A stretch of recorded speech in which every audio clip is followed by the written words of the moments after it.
Hello Shala, good afternoon. My name is Manti, and this is a very basic video to explain the 1 million African Girls Code project, what it aims to achieve, and the basic processes of making that a reality. The 1 million African Girls Code project is our mission runs in three basic target areas. One, we want to deal with the low quality of education, to improve the quality of education that the African girl and boy receives by properly educating the girl child. Two, we want to stop exploitation of the girl child. And three, we want to empower more women in industry, infrastructure, and economic development. How do we intend to achieve that? We intend to achieve that by working with hubs around Africa, around the different countries and communities in Africa, and getting them to become involved in training these girls. We have already sent out letters to over 50 hubs in Africa saying to them to come and partner with us. We hope this is going to be a community project because not just because we do not have funding, but because we realize that the needs of Africa can be changed when communities involved in changing it. How does this change education? For education, we intend to first train 1 million girls. Why 1 million girls? We believe that for every girl that is trained, four other people, four other individuals get trained. She's a mother, she's a sister, she's the daughter, and she more often than not is the strongest team member in her family unit, her community, her class, and in different areas that she finds herself. But with every girl that we train, we intend that she's going to train four other girls to certify as a trained coder in Africa. So, in that, we'll be training five girls in the period of between now and 2020. By between now and 2019, we hope to have fully trained 1 million girls rather.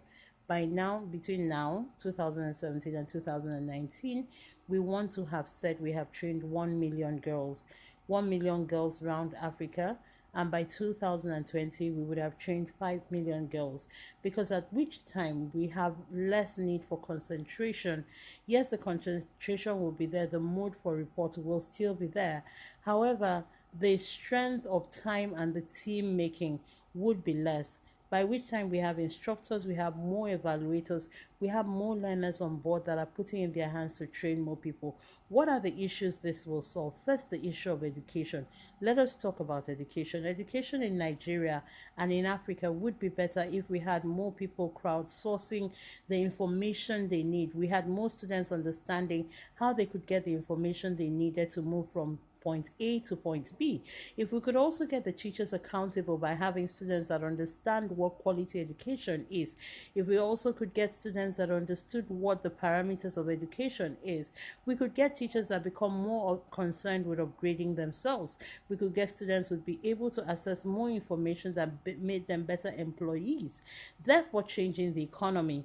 We could also have students that got better information which made them able to either Google for better opportunities, Google for work they could do, send out solutions using their platforms, and therefore it would reduce the rate of children that are being abused, because they would understand the basics.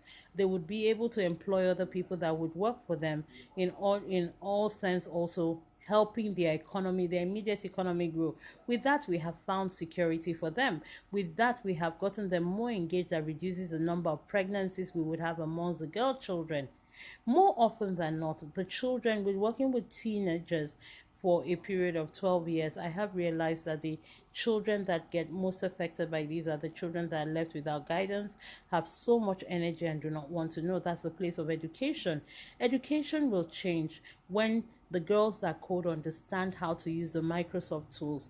I am a Microsoft trainer, education trainer, and I understand the essence of using the Microsoft tools. But how many African teachers even know how to use the basic Microsoft tools? If we get more children in the classrooms that understand the need to upgrade their education, we are therefore putting the teachers in place of accountability to these students.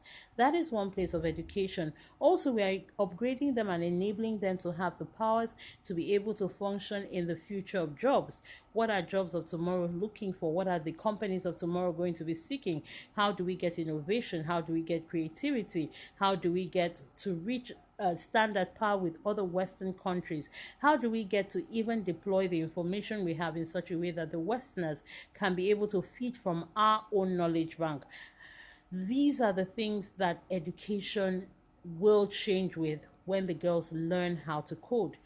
Also, understanding that our girls are not just learning how to write codes, they're learning to code for solutions, which leads me to point number two, moving them economic development. For every girl that codes, we have a girl that understands the need for a solution. Let us take Nigeria for a typical example.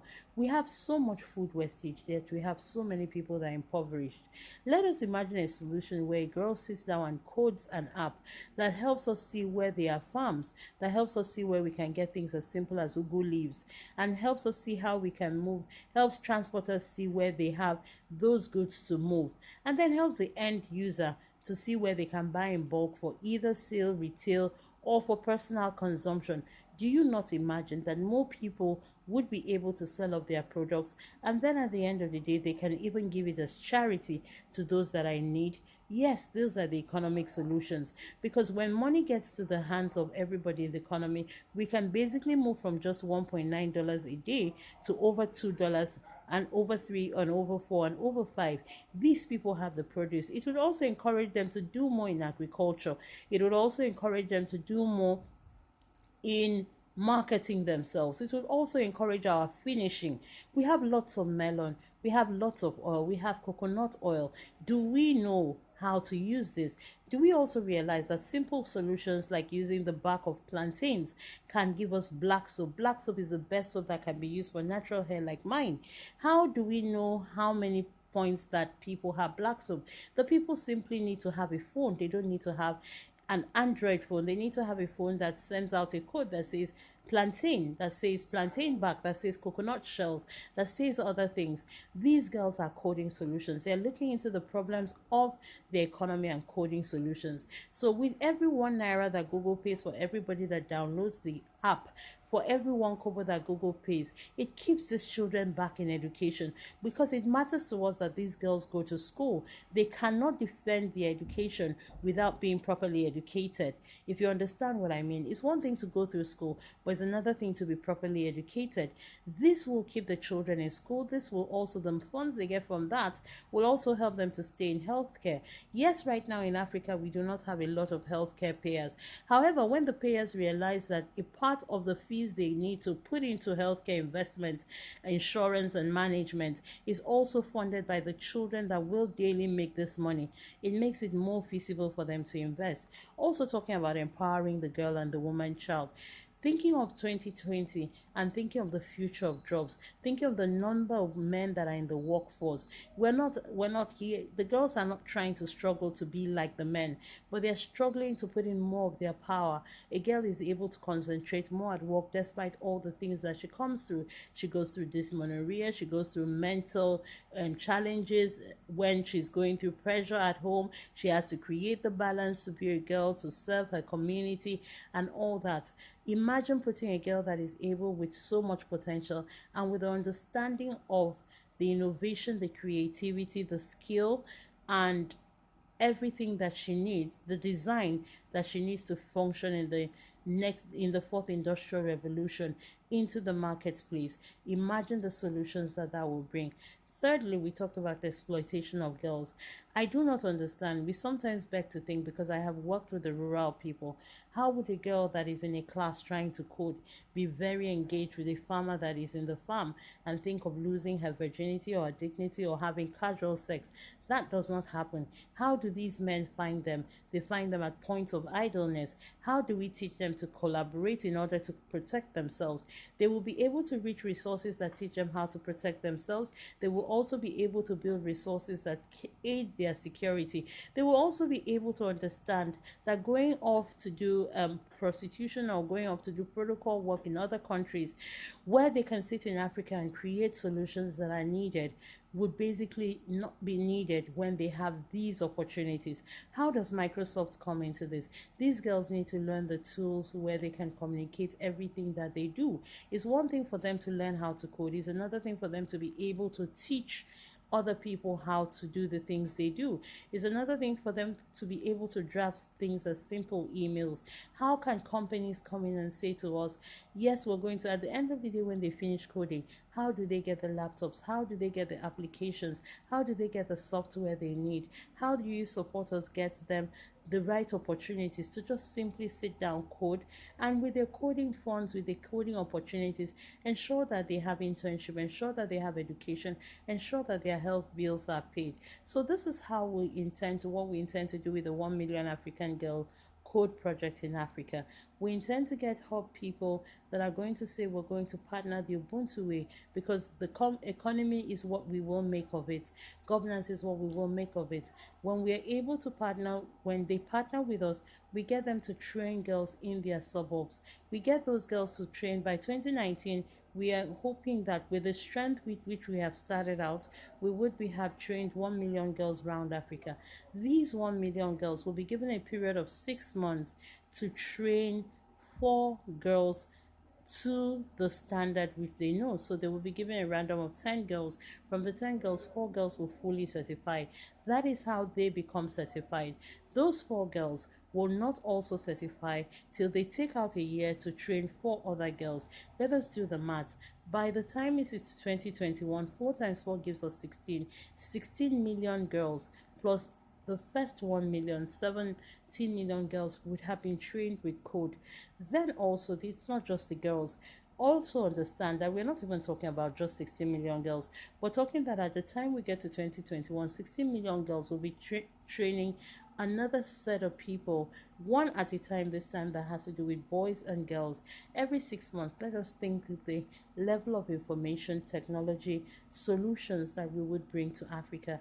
So this is me basically asking that I would like to partner with companies that understand the blueprint. We're writing down the structure of the curriculum so that it does not affect those that are in school. It does not affect the innovation hubs that say, you know what, we're going to partner with you and give our time, because we realize that it's not just their time, they are providing mentoring skills, they are providing leadership skills. Our curriculum has a place where mentoring is engaged, curriculum leadership development. What do we mean by curriculum leadership development? What is a kind of leadership that your system, your community, and your country needs? We're raising girls that are able to not just create solutions, they can speak about their solutions, they can defend the need for their solutions, they can also understand the data, the content, and the concept of their community well enough to be able to say these are the solutions that we need, to sit with governance, to sit with leadership, to sit with jurisdiction, to sit with policymakers and say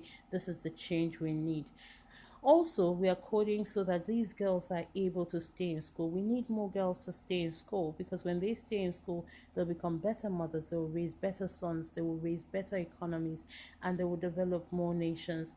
I hope that this video is self-explanatory, and if there be any questions concerning our curriculum, concerning our area of development, concerning our monitoring and evaluation, which is core to it. With every country, we have people that all they seek to do is to evaluate the work these girls have done. They will have tests, they will have